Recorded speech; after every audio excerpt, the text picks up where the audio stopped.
Here's a problem you could run into if you have a sprinkler or any type of moisture on a regular basis somehow absorbing into a stuccoed wall. And that, of course, could be rust stains. And I probably went over this in some of my other videos, but sprinklers next to a building can create problems like this. And that's because there's actually metal.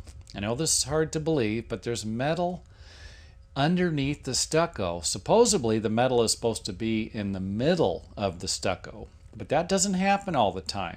Sometimes it's going to be a little bit closer to the wall or the house, and sometimes it's going to be sticking out. Now this is the scratch coat. This is the first coat.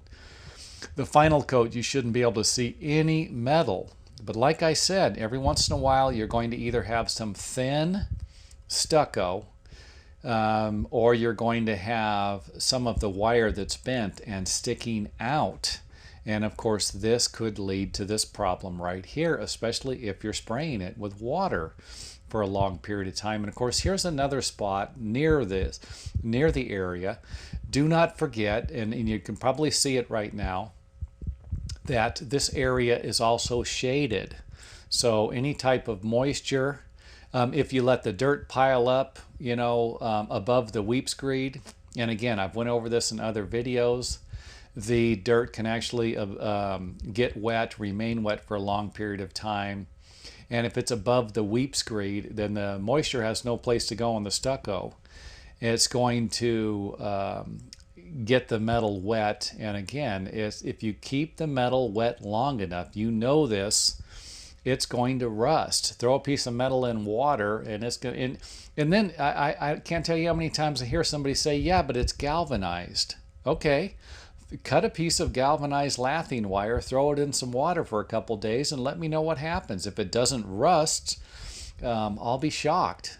So galvanized metal does rust, especially if it's galvanized metal that realistically isn't 100% galvanized. So anyway, just keep that in mind. If you are going to water your stucco wall with some type of a sprinkler, then this could happen. Keep your sprinklers away from the stucco. An area like this could easily be watered with some bubblers or a drip system. So you do not need to use regular sprinklers that are going to be spraying the area and of course spraying the house.